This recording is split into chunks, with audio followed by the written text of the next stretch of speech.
Hello बच्चों, कैसे हैं आप सब। आई होप आप लोग अच्छे से पढ़ाई कर रहे होंगे। क्या आप ऐसी क्वेश्चंस ढूंढ रहे हैं जो आपके फाइनल एग्ज़ाम्स में आने वाले हैं। तो हाँ बच्चों, आपने बिल्कुल सही चीज़, सही चैनल चूज़ किया है, जिसमें आपको केवल साइंस के आईएमपी क्वेश्चंस ही बताए जाएंगे। तो आईएमपी क्वेश्चंस की इस सीरीज़ में जो लोग नए जुड़े हैं उनके लिए उनका मैं स्वागत करती हूँ, और जो लोग पहले से जुड़े हुए हैं उनको मेरा नमस्कार।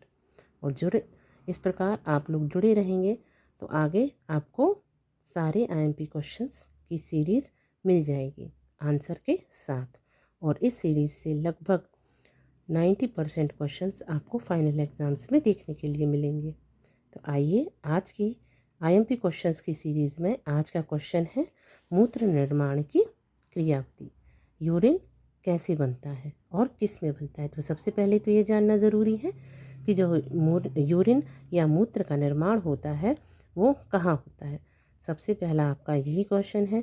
तो मूत्र निर्माण की प्रक्रिया वृक्क या किडनी के अंदर होती है।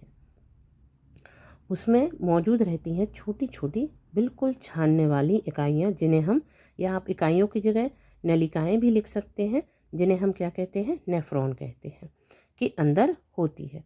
यह 3 चरणों में पूर्ण होती है। पहला चरण है निस्यंदन, जिसमें रक्त को छाना जाता है।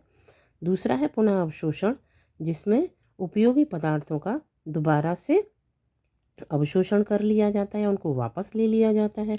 और तीसरा है हमारा श्रावण, जिसमें अवशिष्ट पदार्थ को यूरिन में डाल दिया जाता है और उनको बाहर निकाल दिया जाता है। पहला है आपका निस्यंदन।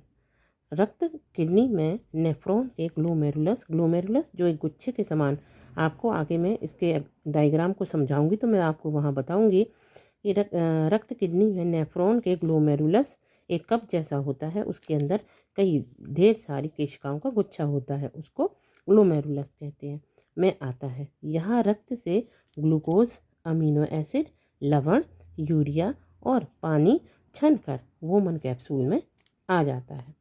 दूसरा है हमारा पुनः अवशोषण। अब जो छना हुआ ये सब चीज़ें हैं, उसमें से ही उस इम्पॉर्टेंट पदार्थ को या उपयोगी पदार्थ को वापस पुनः अवशोषित किया जाएगा। छने हुए तरल में से काम की चीज़ें नेफ्रॉन की नली के आसपास की जो कोशिकाएं रहती हैं, जो कि ऐसी घुमी घुमी होती हैं, वो रक्त की कोशिकाओं द्वारा वापस रक्त में अवशोषित कर लिया जाता है। तीसरा है हमारा श्रावण। यह मूत्र नेफ्रॉन से संग्रहण नलिका में जाता है और संग्रहण नलिका मूत्रवाहिनी के द्वारा मूत्राशय में जाती है, जमा हो जाता है और अंत में बाहर निकाल दिया जाता है। इस प्रकार से आज आपका ये क्वेश्चन यूरिन निर्माण की अभिक्रिया, ये बहुत ही सरल तरीके से मैंने आपको बता दी है, जो कि आपको 3 मार्कर और 4 मार्कर में आ सकती है। तो आइए इसको एक बार रिवाइज कर देती हूँ कि यूरिन का निर्माण जो होता है, ये प्रक्रिया जो होती है वो किडनी के या वृक्क के अंदर पाई जाने वाली छोटी छोटी छानने वाली इकाइयाँ भी कह सकते हो आप, इनको नलिकाएं भी कह सकते हो, जिन्हें नेफ्रॉन कहते हैं, के द्वारा होती है। अब इसमें 3 चरण होते हैं। इस पूरी अभिक्रिया में 3 चरण पाए जाते हैं। पहला है निस्यंदन, जो कि रक्त को छानने का काम करता है। पुनः अवशोषण, जो कि छने हुए रक्त से जो उपयोगी पदार्थ हैं उनको वापस लाने का काम करता है। और तीसरा है श्रावण, जो कि अपशिष्ट को मूत्र में डालने का काम करता है। पहला निस्यंदन है, रक्त किडनी में नेफ्रॉन के ग्लोमेरुलस में आता है। यहाँ रक्त से ग्लूकोज, जितने भी उपयोगी पदार्थ होते हैं, उन सबको छान दिया जाता है। इसके बाद पुनः अवशोषण हो जाता है। पुनः अवशोषण में छने हुए तरल पदार्थ में से जितने भी काम की चीज़ें होती हैं वो नेफ्रॉन की नली के आसपास की रक्त कोशिकाओं द्वारा वापस रक्त में वापस ले आया जाता है या अवशोषित कर लिया जाता है। तीसरा आपका आ जाता है श्रावण।